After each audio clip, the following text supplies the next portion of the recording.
وهذا هذا كإريتريا iyo Soomaaliya iyo Masar u dhaxeeyo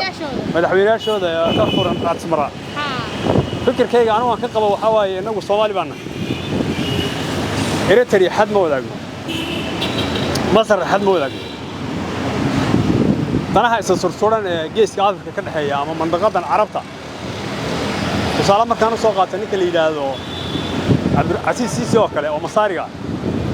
waxa uu jirta nimanka la yiraahdo Palestine oo qasa inta hadda gurigaas inoo jireen la bay u jiraan guud baa layna wana haran garaacada albaabadiisa ma furi karo hatta humanitarian system ka waxyaabaha loo baahan yahay oo shacabka bini'aadanimadu uu ka xiray kama anaga gurmad noo sameeyna maya Abdulcasiis Siisi wuxuu ka dagaalamayaa webiga Niilka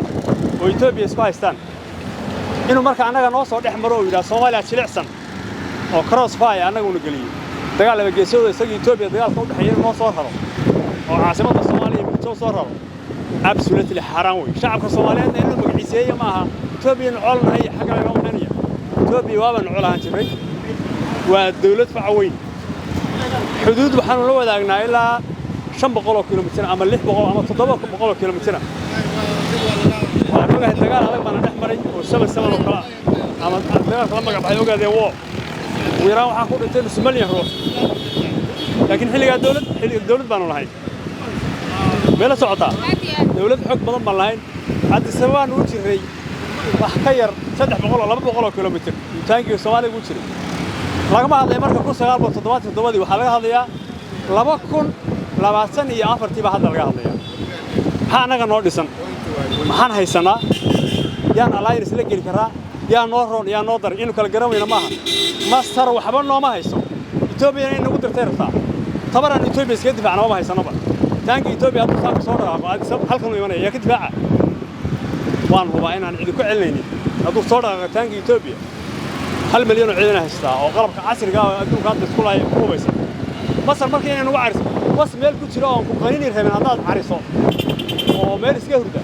ku qaniina marka ama caduufu kugu tur ama uu ku qaniin ama carruurtu kaalay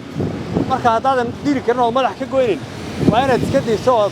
xasaradaada ka reebato si uu kugu carar Masar marka Itoobiya inay nagu carin